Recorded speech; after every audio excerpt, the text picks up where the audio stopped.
Aleluia. Sim, Pai, que alegria de estarmos aqui nessa manhã. Que alegria de podermos receber do Senhor, de recebermos a Tua influência, a Tua palavra, Senhor, que tem transformado nossa vida. Muito obrigado, Pai. Oh, Pai, muito obrigado. Muito obrigado. É motivo de grande alegria, Senhor, a gente ter essa porta aberta de acesso ao Senhor. Muito obrigado. Nós te louvamos porque nós somos justiça de Deus. Nós somos abençoados, Pai, com a Tua palavra. Nós somos agraciados dia após dia, Senhor, com a Tua presença.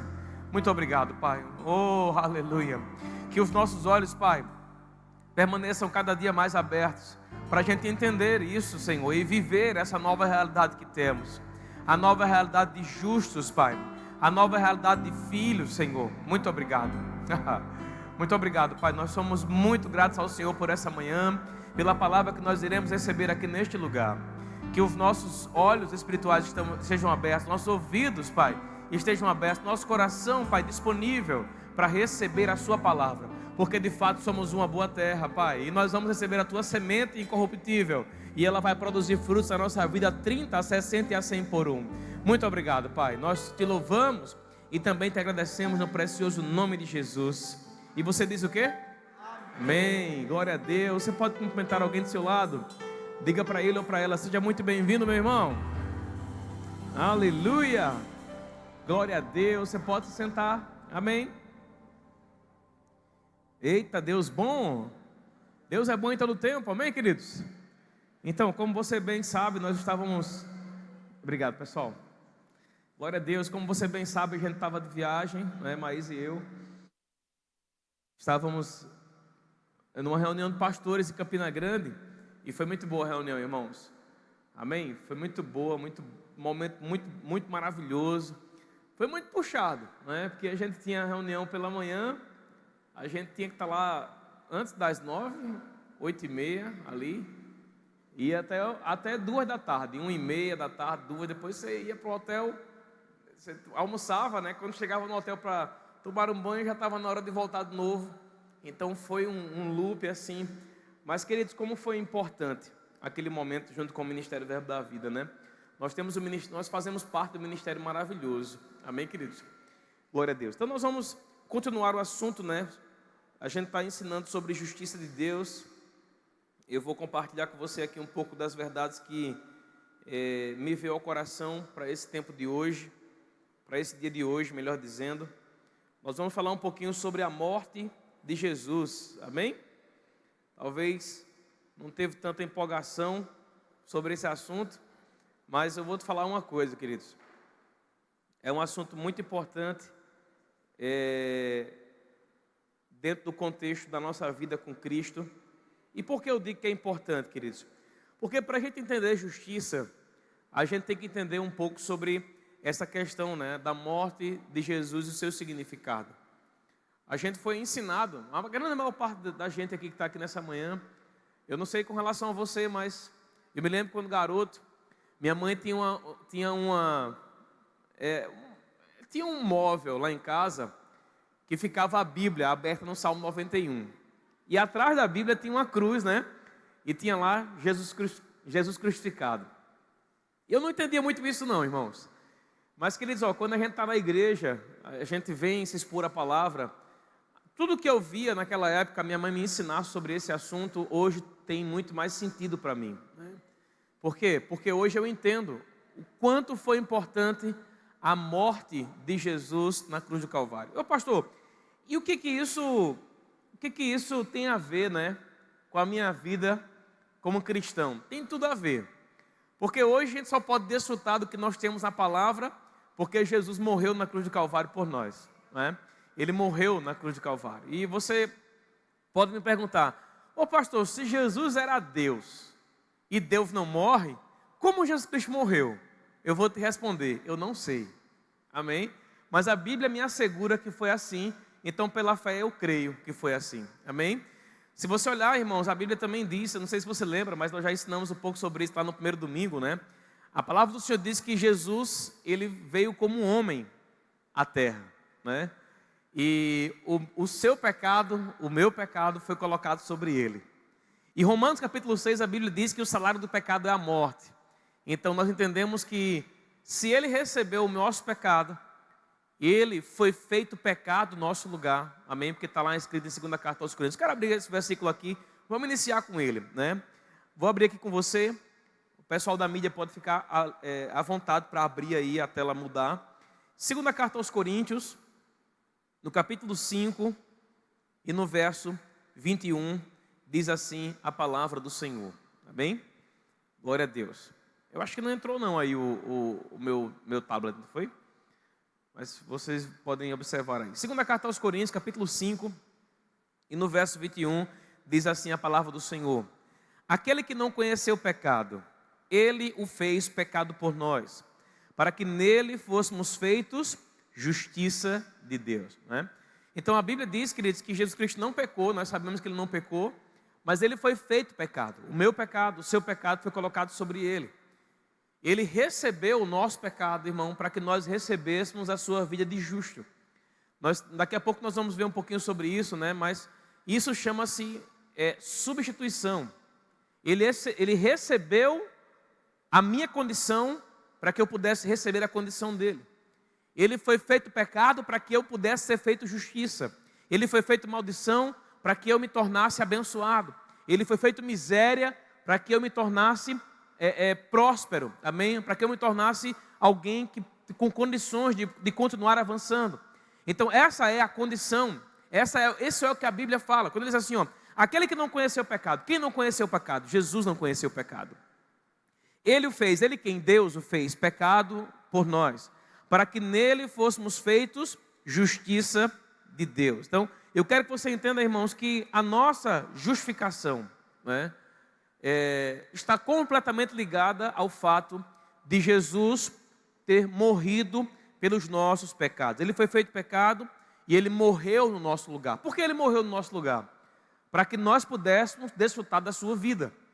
Hoje, aquilo que ele falou lá em João, no capítulo 10 e no verso 10, quando ele disse, o ladrão vem senão a roubar, matar e destruir. Mas eu vim para que vocês tenham vida e a tenham em abundância. Aquela vida abundante que nós recebemos dele, essa vida abundante, nós podemos receber porque ele viveu a nossa morte. Então, nós damos a isso o nome de substituição. Ele foi o nosso substituto. E por causa disso, 3 palavras muito importantes surgem nessa rota, né, nesse caminho de cruz que ele viveu, nesse caminho de substituição que ele viveu. A primeira palavra é a palavra expiação. O que significa expiação? Expiar significa dizer, irmãos, que Jesus de fato morreu uma morte expiatória. Expiação significa levar o pecado embora, de modo que aquele que tinha o pecado passa a ser purificado. Então, Jesus, ele teve uma morte expiatória. Para quê? Para que o nosso pecado fosse levado embora. Para que a nossa condição de pecadores fosse levada embora. Então, quando a Bíblia menciona que a morte de Jesus Cristo foi uma morte expiatória, ela está querendo dizer, ela está querendo afirmar que ele levou o nosso pecado embora. Então, o pecado que nós tínhamos, que pecado era? Era o pecado de rejeitar Deus. Era o pecado de não entregar, de não estar inserido no corpo de Cristo, né? De estar distante dos caminhos de Deus. Então esse era o pecado que nós tínhamos. Agora, aqui em Hebreus, por exemplo, Hebreus capítulo 2, e no verso 17, eu vou abrir com você aqui, livro de Hebreus, no capítulo 2, e no verso 17, diz assim a palavra do Senhor. Por isso mesmo, convia que em todas as coisas se tornasse semelhante aos irmãos, para ser misericordioso e fiel, sumo sacerdote nas coisas referentes a Deus e para fazer propiciação, veja, propiciação pelos pecados do povo. Então veja aqui a Bíblia falar, no comecinho do verso, ele diz que convinha que em todas as coisas ele se tornasse semelhante. Então, ele assumiu a sua forma, ele assumiu a forma humana, ele assumiu o seu pecado sobre ele assumiu a sua doença sobre ele assumiu a sua morte sobre ele assumiu a sua miséria sobre ele, para quê? Para que na condição em que nós estávamos, Ele nos tornasse aquilo que Ele é. Aquilo que Ele é hoje, aquilo que Ele sempre foi. Que é o quê? Condição de justo, condição de abençoado, a condição de filho, não é? A condição de próspero, a condição de saudável. É por isso que morte, miséria, é algo que não deveria estar na sua vida. Morte e miséria não deveria fazer parte da nossa vida. Se você está desfrutando de alguma doença, de alguma miséria em alguma área da sua vida, eu quero dizer a você que isso é ilegal na sua vida. Por quê? Porque Jesus pagou o preço pela tua redenção. E redenção nós aprendemos lá no primeiro domingo, no segundo domingo também que ministrou, no terceiro domingo nós falamos também sobre isso, né? Redenção, o pacote da redenção está incluído salvação, está incluído saúde, está incluído prosperidade, não é? Está incluído a solução para todos os seus problemas. Agora, como cristãos, irmãos, nós precisamos entender que é a fé. Inclusive, esse é um dos assuntos que nós vamos ver agora no próximo mês, né? No mês de abril, nós vamos tocar um pouco sobre fé mais uma vez, mas mais ligada a esse aspecto de justiça, né? Vamos tocar um pouco sobre prosperidade, também ligado a esse assunto de justiça. Por quê? Porque nós devemos entender, queridos, que se há alguma falta na nossa vida, essa falta ela é ilegal. Se há alguma doença, essa doença ela é ilegal. Agora, lembra quando você tem algum direito, por exemplo, se você tem algum direito com relação às leis brasileiras, muitas vezes, para você desfrutar desse direito, você tem que entrar com ação na justiça, não é assim? Para você pleitear ali a sua causa. Sabe, quando você tem um direito na palavra, a justiça que Deus fez por você é o uso do nome de Jesus. Quando você usa o nome de Jesus, você pleiteia o seu direito de justiça. É por isso que nas quintas-feiras a gente está ensinando sobre a autoridade do crente. Por quê? Porque são dois assuntos que andam em conjunto. Se você está em alguma área da sua vida, você não está vivendo a plenitude de Deus, você já tem o nome de Jesus. Amém? O nome de Jesus foi dado a você, para você requerer o que é seu de direito. O que é seu de direito? Eu vou lhe responder. Sabe, irmão, a saúde é sua de direito. É sua de direito. Você pode requerer em nome de Jesus. Alguma dificuldade na sua vida, algum problema surgiu, eu vou dizer para você, você tem direito à solução. Faça requerimento da solução em nome de Jesus. Há algum problema que se levantou na sua casa, na sua família, você pode requerer a solução desse problema no nome de Jesus. Porque a Bíblia diz, queridos, que ao nome de Jesus se dobra todo joelho. Todo nome está abaixo do nome de Jesus. Então eu posso fazer uso do nome. Por quê? Porque eu sou justo. Eu posso ouvir o amém, irmão? Aleluia. Você entende isso aqui? Amém, querido? Agora, eu quero que você perceba algo aqui também, esse mesmo contexto, em Hebreus 9. Eu vou abrir aqui com você. Hebreus capítulo 9 e no verso 14. Olha o que o Senhor fala aqui, ó.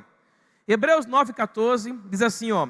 Muito mais o sangue de Cristo, que pelo Espírito eterno a si mesmo se ofereceu sem mácula a Deus, purificará a nossa consciência de obras mortas para servirmos ao Deus vivo.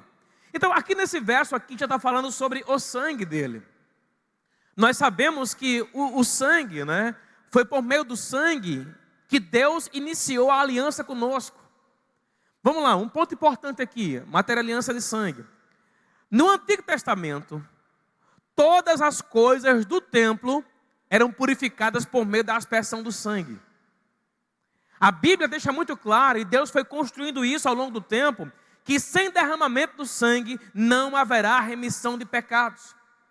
Agora, eu quero que você entenda que da mesma forma que o sangue era aplicado no templo, no Antigo Testamento, hoje ele continua sendo aplicado no templo. Só que o templo hoje não é mais um templo físico, o templo hoje é você. O sangue de Jesus foi aplicado em você. Por isso Deus pode purificar você. Oh, aleluia! Você não tem mais a mesma condição que você tinha antes. Antes era um pecador, pobre, cego, nu. Hoje não, você não é mais um pecador, irmão. Você não é mais pobre, cego e nu. Não, hoje você é filho. Aleluia! Por quê? Porque o sangue foi aplicado em nós. Sabe, irmão, tem muitas pessoas que estão vivendo o vitimismo. E elas estão vivendo o vitimismo por causa de coisas que aconteceram com elas. Eu até entendo que isso pode ser comum acontecer. Mas eu vou lhe dizer uma coisa, irmão. Nós que somos filhos de Deus, nós não somos vítimas. Você sabia disso, irmão? Diga assim, eu não sou vítima. Não, você não é vítima. Sabe por quê? Porque Jesus ungiu você. Porque Ele levantou você como um filho, como um herdeiro de Deus, co-herdeiro com Cristo. Você não pode ser uma vítima. Pelo contrário, há um poder dentro de você para colocar você de pé em toda e qualquer situação na sua vida. Então se levante hoje. Se levante hoje para viver o que Deus tem para você. Porque esse é o tempo, irmão. Olha, nós iniciamos o ano falando que 2026 será um ano para a gente de um grande estrondo. Sabe, mais coisas começaram a acontecer para dizer o contrário. A gente profetizou que 2026 será um ano de um grande mover financeiro na nossa vida. Mas eu tenho ouvido pessoas falando coisas do contrário. Mas eu vou dizer uma coisa para você. Eu prefiro permanecer com a palavra. Sabe por quê? Porque diante de tudo que pode se apresentar diante de mim, tudo isso pode cair por terra. Mas a palavra de Deus jamais cairá por terra. Jamais, jamais cairá por terra, irmão. Oh, aleluia! Sabe, queridos, fica com a palavra. A palavra é o teu guia. A palavra, ela é o alicerce. Eu ouvi até um jovem, uma vez ministrando na igreja lá no Farol. E ele falou assim, ó, andar por fé, irmão, é você entender que vai ter momentos que muitas vezes nem vai ter o chão. Mas a fé, no momento que você coloca o pé, o chão se manifesta. Você não entendeu não, irmão? Oh, aleluia! Você lembra lá quando Jesus andou sobre as águas? Que chão seguro é esse que estava ali, as águas ali diante dele? Andar sobre as águas não é um chão seguro. Quem aqui já andou sobre as águas? Ninguém, né, irmão? Ninguém andou sobre as águas. Andar sobre as águas não é um chão seguro, mas ele pôde andar, sabe por quê? Havia um propósito, primeiramente, né? E segundo, a palavra. Sabe, irmãos, a Bíblia deixa muito claro que toda a criação deve submeter a gente, deve submeter ao nome. Jesus andou sobre as águas, porque a água é criação, e a criação está submissa a Ele. Assim como também está submissa a mim e a você. É por isso que a gente pode orar e o céu se abrir. A gente pode orar por chuva e a chuva vir. Por quê? Porque se você usar a sua fé, a Bíblia diz que nada vai ser impossível para você. Onde é que está isso, pastor? Marcos capítulo 9 e no verso 23. A Bíblia diz, tudo é possível ao que crê. Tudo é possível ao que crê. Mas vamos voltar para cá. Então você percebe aqui, muito mais o sangue de Cristo, que pelo Espírito Eterno a si mesmo se ofereceu sem mácula. Veja, Ele se ofereceu sem mácula. Purificará a nossa consciência das obras mortas para servirmos ao Deus vivo. Essa expressão aqui no final é tema para uma outra ministração. Mas eu quero que você perceba um ponto aqui. Expiação, amém? Então, Ele levou o nosso pecado embora. Pecado não deveria mais fazer parte da sua vida. Pecado não pode mais fazer parte nem mesmo da nossa consciência. Porque veja o que o versículo fala aqui, ó. Veja o que o versículo fala aqui, ó. Que o sangue purificou até mesmo nossa consciência. Que nossa consciência, a consciência do homem diz respeito ao seu espírito, não é? Mas em alguns momentos na Bíblia a gente também entende, né? Que vai além daquilo que está no meu espírito. Alcança a minha alma. Então eu não posso nem mesmo, irmão, me dar o direito, vamos dizer assim, queridos, de viver uma vida pecaminosa na mente. Porque a minha mente foi sã, foi purificada. Amém? Ela está sendo renovada por meio da palavra. A palavra de Deus está renovando, melhor dizendo, a minha mente. Né? Então eu estou passando por um processo, na mente e no corpo, um processo de purificação. Veja como esse assunto está interligado aqui. No espírito, na consciência, eu fui tornado pleno, fui purificado. Mas na alma e no corpo, dia após dia, irmão. É por isso que a palavra do Senhor fala que o caminho do justo é como a luz da aurora. Vai brilhando mais e mais, mais e mais, mais e mais. Amém? Outro ponto aqui também muito importante, dentro desse contexto. Vem também a palavra propiciação. O que significa propiciação, pastor? Propiciação significa tornar favorável. Diga assim, tornar favorável. Oh, aleluia. A propiciação traz o homem para perto de Deus, reconciliando com Ele. Propiciar significa aplacar a ira de Deus por meio de um sacrifício expiatório. Então veja, irmão, o que Cristo fez tornou o meu acesso a Deus favorável. E eu vou te falar uma coisa, irmão. É melhor ter o acesso ao Senhor do que o acesso a uma pessoa importante. Muitas vezes a gente vai querer, sabe, por meio do acesso a uma pessoa importante, né? querer um favor, não é? Lembra lá? A gente quer um favor. Às vezes na igreja, né, você vai falar com um líder, vai falar com um pastor para querer um favor. Às vezes vai falar com um juiz para querer um favor, com um político para querer um favor. Deixa eu falar uma coisa, irmão. Jesus já deu para você o melhor favor que você podia ter. Sabe o que é, irmão, esse favor? É o acesso ao próprio Pai. Eita, aleluia. Então ele tornou favorável.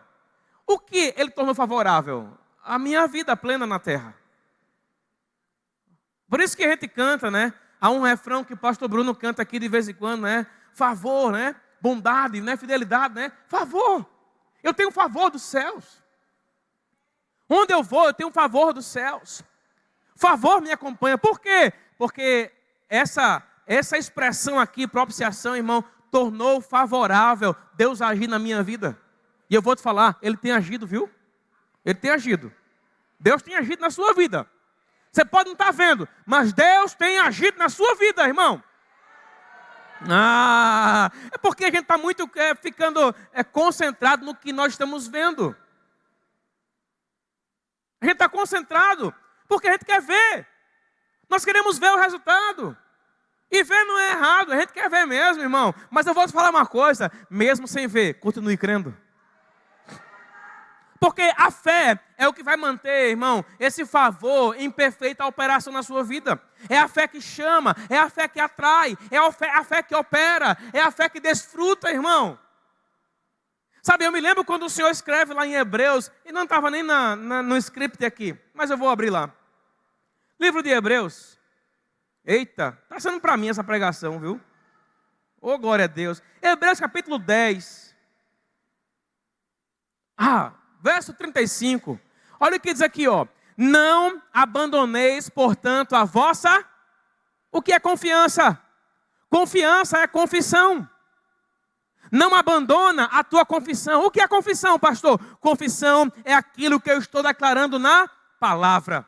Não abandona a tua confissão. Pastor, se passaram 20 anos e Deus não resolveu ainda, continue confessando. Oh, aleluia. Não abandone a sua confissão. Por quê? Porque ela tem grande galardão. Eu lhe pergunto, irmão, qual é o galardão da confissão? Diga assim, receber. Receber é o galardão. Receber é se manifestar. Receber é ver. Receber é contemplar fisicamente. O galardão, irmão, é algo que está pronto para a gente. Agora, só recebe galardão quem confia, quem confessa. Aí ele continua aqui, ó. Com efeito, nós temos necessidade de perseverança. Para quê? Para que, havendo feito a vontade de Deus, alcancemos a promessa. Por isso que ele fala aqui no verso 38, todavia o meu justo viverá pela fé, e se retroceder, nele não se compraz a minha alma. Nós, porém, não somos dos que retrocedem para a perdição, somos, entretanto, diga assim, eu sou da fé, eu não retrocedo nunca. Não, você não falou não, irmão. Diga assim, eu sou da fé, eu não retrocedo nunca. Você é da fé. Quem é da fé, irmão, anda de cabeça erguida. Por quê? Porque é justo. Quem é da fé não anda debaixo de condenação. Por quê? Porque é justo. Pastor, as coisas não estão dando certo, pastor, na minha casa, no meu trabalho. Eu vou falar uma coisa, irmão. Esse é o tempo, queridos, de você abrir a sua boca, confessar a palavra. Aleluia, confessa a palavra. A Bíblia diz, queridos, que a palavra de Deus é como um martelo que esmiuça a...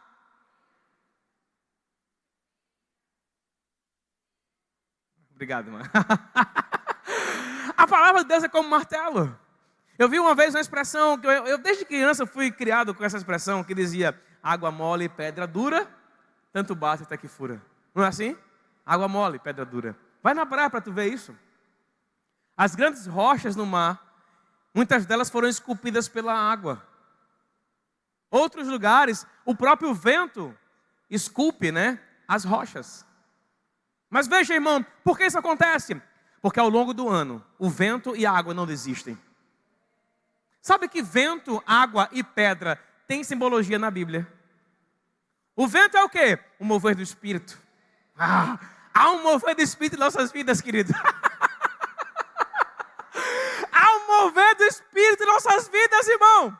E esse mover está nos colocando no lugar onde nós devemos estar. Há um mover do Espírito, irmão. Sabe, irmão, ouve-se a voz, mas não sabe de onde vem, nem para onde vai. Aquele que é guiado pelo Espírito, irmão, está debaixo de um fluir de Deus.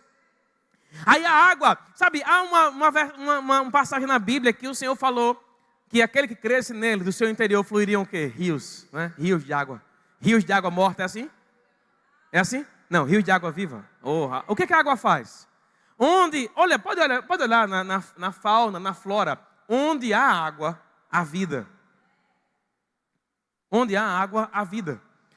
Nós vimos agora ontem nós estávamos voltando, né?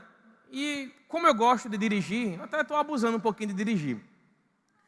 Aí eu gosto muito de olhar as paisagens, né? As serras e tal. Aí quando eu estava passando por um lugar lá, depois de Caruaru, vindo lá para cá, chamado a Curva do Mentiroso, esse lugar. Nem é um lugar tão bom.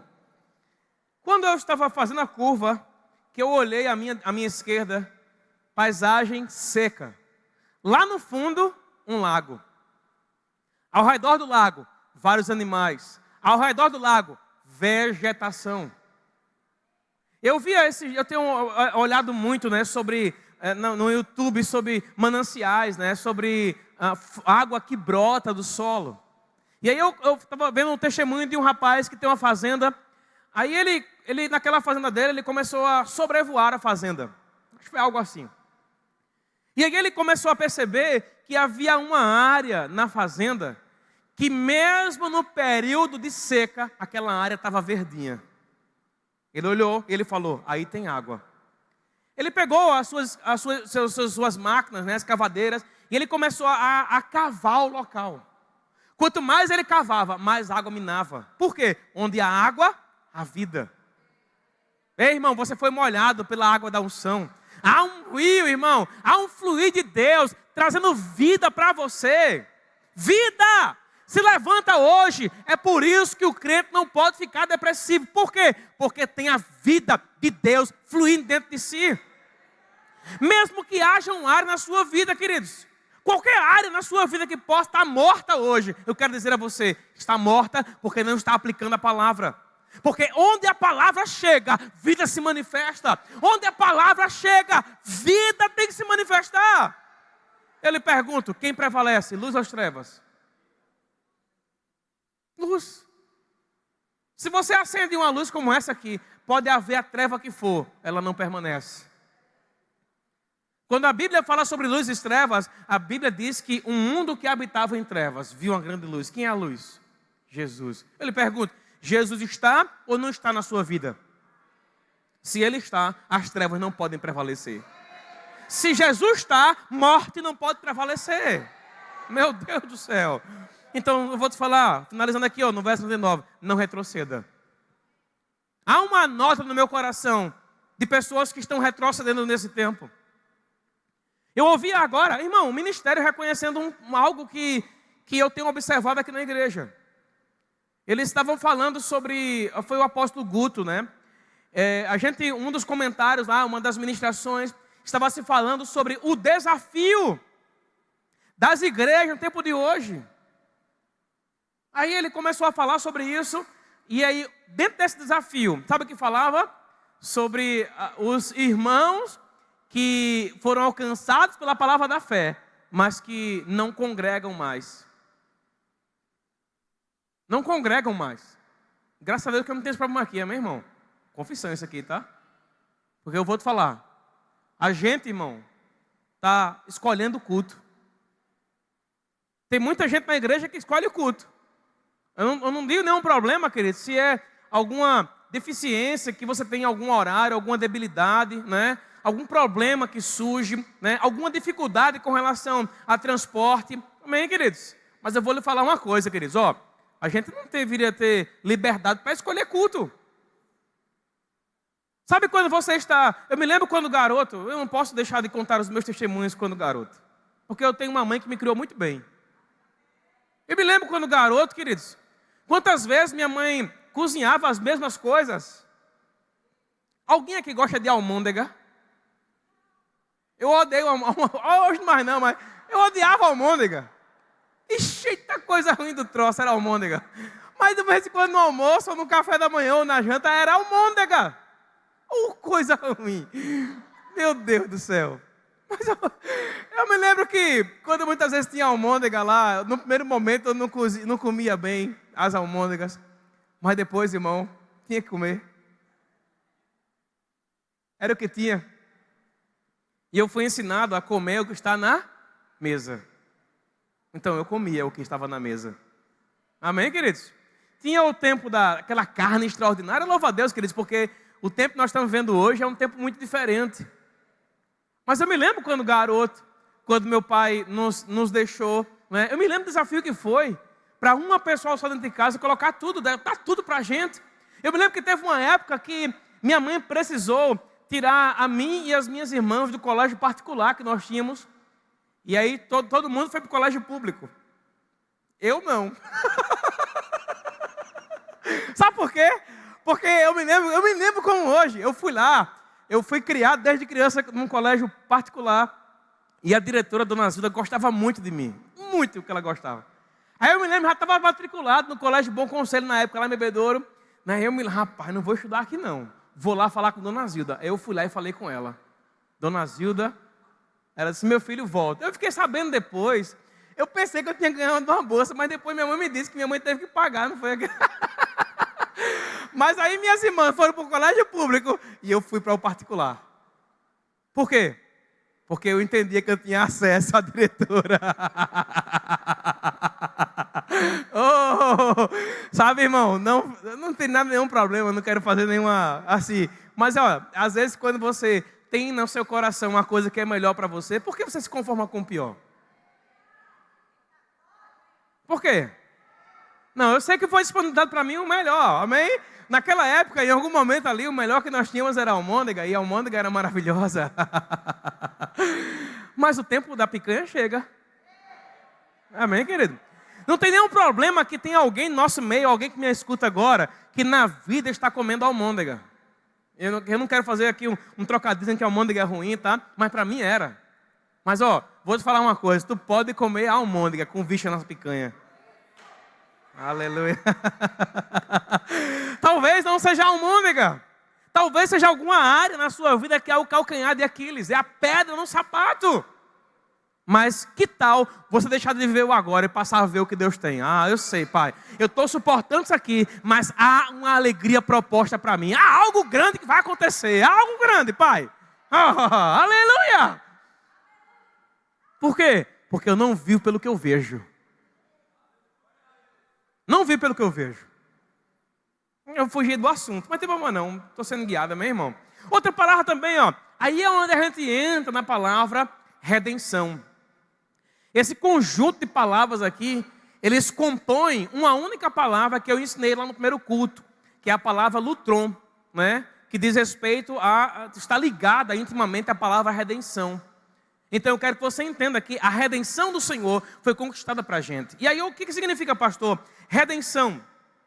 Redenção significa um livramento de um mal, por meio do pagamento de um preço. É mais que simplesmente um livramento. É dessa maneira que os prisioneiros de guerra poderam ser soltos, ou foram soltos, né? Mediante o pagamento de um preço, o qual era chamado de resgate. Quantos sabem que Jesus pagou um preço por nós? E esse preço foi de quê? De sangue. Ele entregou a vida dele por mim e por você. Sabe o que é isso, queridos? Isso é poderoso demais. Pensei que você ia falar comigo aqui. Amém. Está abençoada a sua semente, amém? Olha o que o Senhor fala aqui. Aleluia. Olha o que o Senhor fala aqui em Marcos 10:45. Eu abri esse verso aqui lá no primeiro momento que eu ministrei, mas eu quero abrir de novo. Marcos 10:45. Eita, isso aqui é show, viu, irmão? Meu Deus do céu. Olha o que o Senhor fala aqui. Ele diz assim, pois o próprio Filho do Homem. Quem é esse Filho do Homem aqui? Veja que o F está em maiúsculo e o H está em maiúsculo. Filho do Homem, se referindo a quem? A Jesus. Pois o próprio Filho do Homem não veio para ser servido, mas para servir e dar a sua vida em resgate. Quem aqui foi resgatado? Eu fui resgatado. Oh, aleluia. Fui resgatado da minha maneira antiga de viver. Qual era a minha maneira antiga de viver? Eu era mentiroso.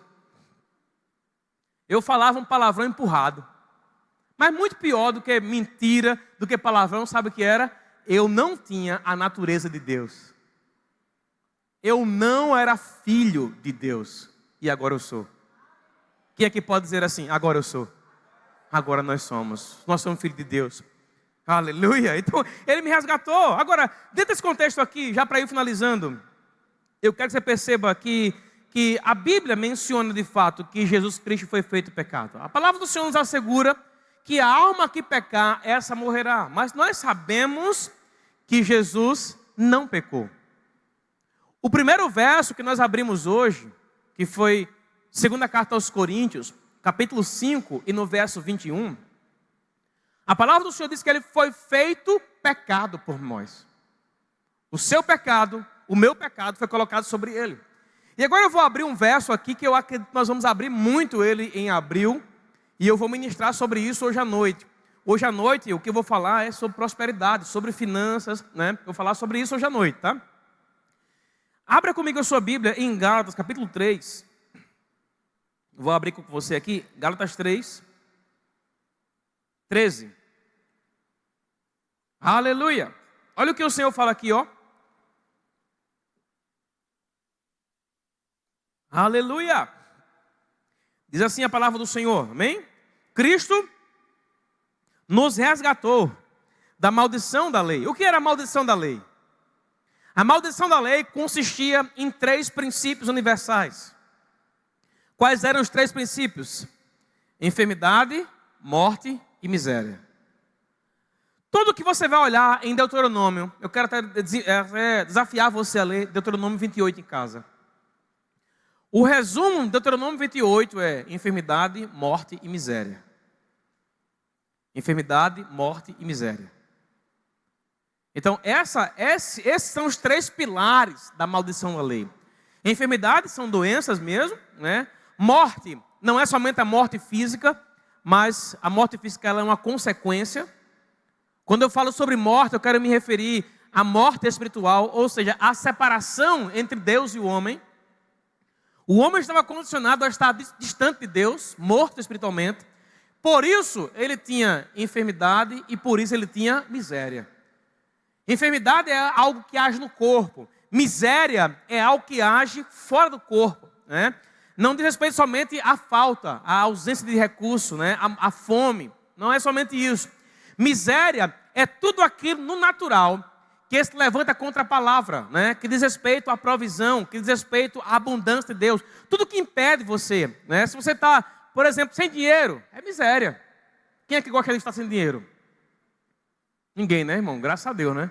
Por quê? Porque sem dinheiro é miséria. Amém? Sem um lugar para morar, miséria. Então veja, são coisas naturais.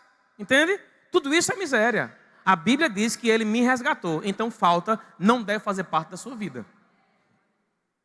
Veja, Cristo nos resgatou da maldição da lei. Havia uma maldição na lei. E essa lei aqui, como eu já ensinei, não era somente a lei mosaica.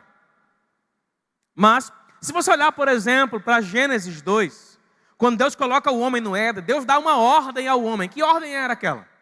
Que ele não comesse da árvore do bem e do mal, do fruto do bem e do mal. Ele não coma.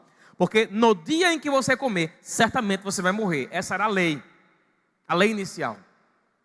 Moisés, alguns anos antes, algumas centenas de anos depois, na verdade, Moisés ele estabelece o fundamento da lei, que era a lei escrita em tábuas, né? E ainda foi pior.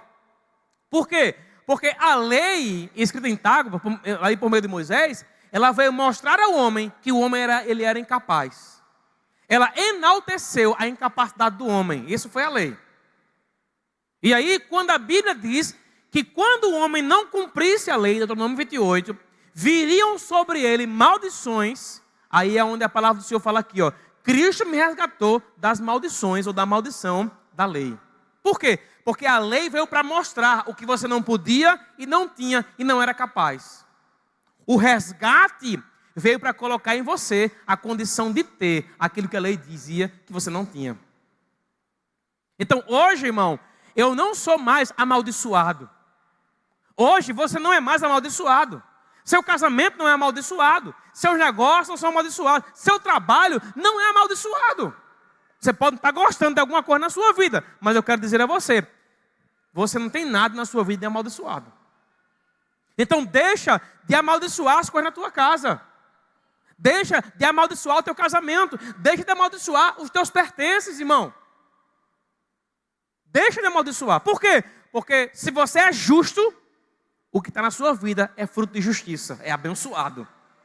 Ah, pastor, minha vida está um caos, mas não fala o caos. Por quê? Porque o caos é algo aparente.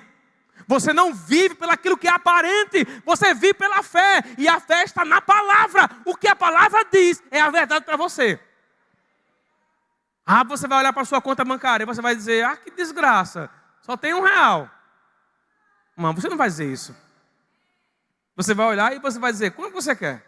Oh, muito obrigado, pai. Não tem R$1, tem 100 mil reais. Oh, aleluia. Por quê? Porque isso é a fé. Pastor, a fé é negar o fato? Não, a fé é considerar a palavra como real e estar acima do fato. Esses dias eu estava fiz um exercício errado na academia. O que aconteceu? Dor no joelho esquerdo. Aí o diabo lembrou, lembra lá? Tu tem um rompimento do menisco. Teu joelho não tem jeito não. Sabe o que eu falei? Não, eu não tenho mais um rompimento do menisco, fui curado. Sou sarado. Por quê? Porque Cristo me sarou, Cristo me resgatou, Cristo me curou. No dia que chegar uma falta ou alguma coisa assim, fala a palavra, irmão. Fala a palavra. Olha o que ele fala aqui, ó. Cristo nos resgatou da maldição da lei, fazendo-se Ele próprio maldição em nosso lugar. Por quê? Porque está escrito, maldito todo aquele que for pendurado no madeiro. Eu lhe pergunto, como um Deus, que Jesus Cristo era Deus, né? Como Deus pode ser amaldiçoado? Eu vou te responder, eu também não sei. Mas porque a Bíblia diz, eu creio. Veja, a palavra do Senhor diz que Ele recebeu a minha maldição e a sua. Ele tomou a minha maldição e a sua. Para quê? Para si mesmo. Ele se tornou maldito no meu lugar. Para quê? Para que aquilo que era bênção na vida dele chegasse até mim. É o que o versículo está falando aqui. Cristo nos resgatou da maldição da lei. Irmão, veja aqui a palavra resgate aqui, ó. A palavra resgate aqui é a palavra exagorazo, que significa redimir, resgatar do poder de outro pelo pagamento de um preço, pagar um valor para libertar alguém do cativeiro. Veja, a Bíblia fala que maldição é cativeiro, mas que não há mais maldição sobre mim. Se não há maldição, não há cativeiro. Por quê? Porque a origem da maldição é o cativeiro. Eu não tenho mais cativeiro sobre a minha vida. Eu não vivo um cativeiro. O que é um cativeiro? Cativeiro é prisão, irmão. Você não consegue se empolgar com isso, não. É só eu que estou empolgado aqui hoje pela manhã. Rapaz, não há mais maldição sobre nós. Isso não quer dizer que você não vai ter dificuldade na vida, vai ter problema na vida. Eu não quero passar aqui uma falsa impressão de que a nossa vida vai ser sempre um mar de rosas. Não vai ser. Mas ele falou assim, tenha bom ânimo. O que é o bom ânimo, irmão? Bom ânimo é alegria. Alegria é um fruto do Espírito. Eu tenho alegria. Eu posso sorrir em meio à tribulação. Em meio à adversidade. Eu desafio você. Sabe, a gente estava ouvindo agora Fernando Leal ministrando ontem. Foi ontem? Não, foi sexta-feira à noite. Foi a última ministração da sexta-feira à noite.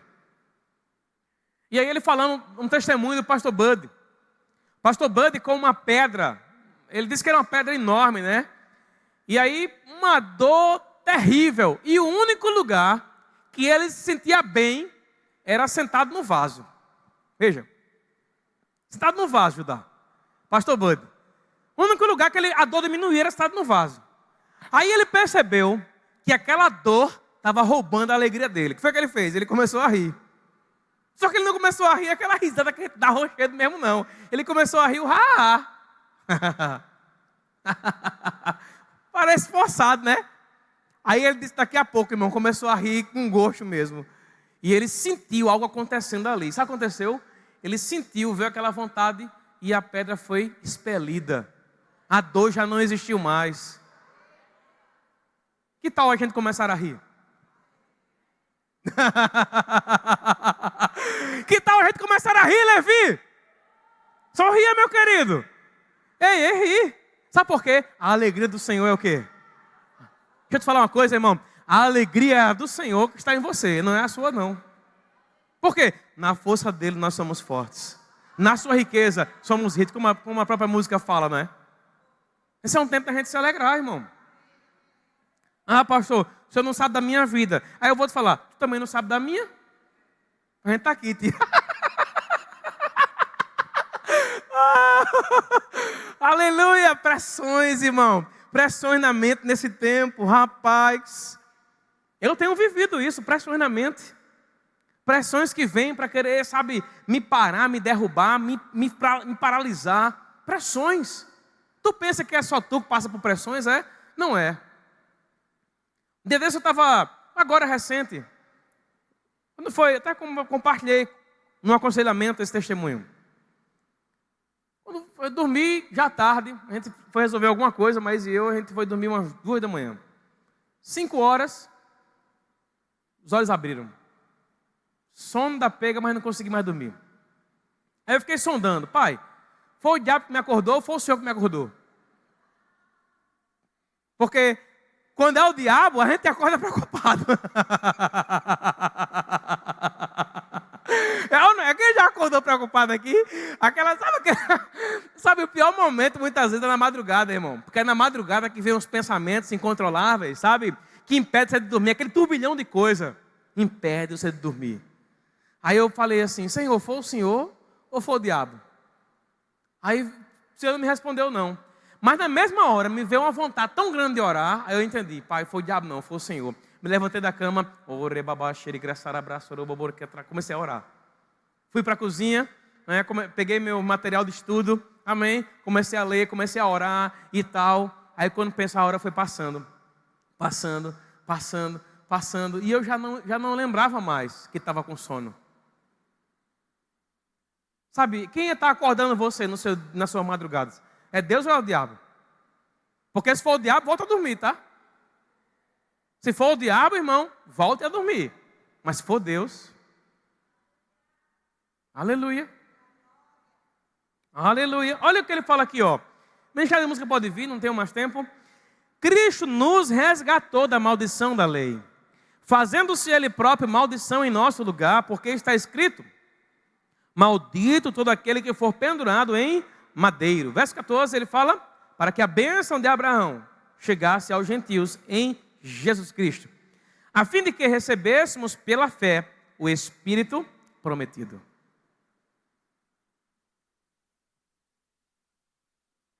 Eu vou abrir Deuteronômio 28 para a gente fechar com ele, tá? Olha o que fala aqui. A gente vai ler um pouquinho agora, tá? Mas vale a pena. Deuteronômio 28, 1. Veja. Se atentamente ouvires a voz do Senhor teu Deus, tendo cuidado de guardar todos os seus mandamentos que hoje te ordeno, o Senhor teu Deus te exaltará sobre todas as nações da terra. Se ouvires a voz do teu Deus, virão sobre ti e te alcançarão todas estas bênçãos. Pastor, essa palavra aí, vale para nós hoje? Fale. Por quê? Porque quando a Bíblia fala em Gálatas 3, verso 13 em diante, que Cristo me resgatou da maldição, para que a bênção chegasse, veja, maldição em Cristo não chega mais, mas o que chega? A bênção. Então quando eu olho para Deuteronômio 28, nos versos 1, 2 em diante, até o verso 14, não falha a memória, eu percebo, irmão, que aqui é o fruto da obediência. A obediência no Novo Testamento é entregar a vida a Cristo. Na hora que eu entrego, eu recebo o que Deus tem para a minha vida. Agora, veja, irmão, que essa condição é a condição que eu tenho hoje. É a minha condição de justo. Não é pelo que eu mereço, não é pelo que eu faço, irmão. É pelo que eu recebo dele. Justiça, como eu já ensinei, eu recebo dele. Então eu recebo dele alegria, eu recebo dele paz, eu recebo saúde, eu recebo provisão, eu recebo o que eu preciso. Isso é justiça, irmão. Eu recebo solução para os meus problemas. Por quê? Porque eu sou justo. O diabo, queridos, tem aprisionado as pessoas nos últimos dias, fazendo elas olharem para as coisas naturais, olhar para a dificuldade, olhar para o maior problema da minha vida é esse aqui, pronto. Aí a pessoa, quando tem o maior problema na vida, é esse aqui, o que ela quer fazer? Jogar fora. Quando na verdade a Bíblia diz que a nossa luta não é contra carne e sangue. Há algo muito maior por trás. Tem algo, irmão, maior, querendo destruir a tua vida. Mas eu vou lhe falar uma coisa: maior é Deus, para que eu permaneça de pé. Maior é Deus, queridos. Para quê? Para solucionar, para me dar o que eu preciso. Maior é Deus. Diga assim comigo: maior é Deus. Maior é Deus. Aleluia. Maior é Deus na tua vida, amém? Alguém nessa manhã que ouviu essa palavra e ainda não entregou a sua vida a Cristo? Nós temos alguém? A pessoa pode desligar aí a projeção. Alguém nessa manhã que ainda não entregou a sua vida a Cristo, quer fazer isso agora? Quer se tornar justo? Você veio para cá, talvez seja afastado dos caminhos do Senhor. Eu quero dizer a você: o Senhor tem algo contigo.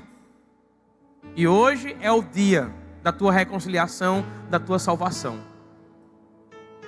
Eu estou aqui, eu não conheço a tua vida, mas Deus conhece. Aí o diabo diz assim: você não está pronto. Mas a única coisa que qualifica você para estar pronto é crer. Não é a sua condição, é crer. Se você crer, você já pode receber. Sou o maior pecador do mundo, pastor. Não tem problema. Eu quero dizer a você que Cristo se manifestou para perdoar até mesmo o maior pecador. Nós temos alguém nessa manhã que quer entregar a sua vida a Cristo ou voltar para Cristo. Levante a sua mão. Eu quero orar por você. Temos alguém? Aleluia. Todo mundo aqui é salvo? Alguém quer receber oração para cura? Alguma dor, alguma enfermidade, alguma doença? Você quer receber oração? Aleluia. Alguém quer receber oração para ser batizado no Espírito Santo? Já é crente, mas ainda não fala em outras línguas? Temos alguém? Aleluia. Deus é bom. Em todo tempo Ele é bom. Diga assim: Deus é bom. Amém. Glória a Deus. Pastor Bruno, cadê ele?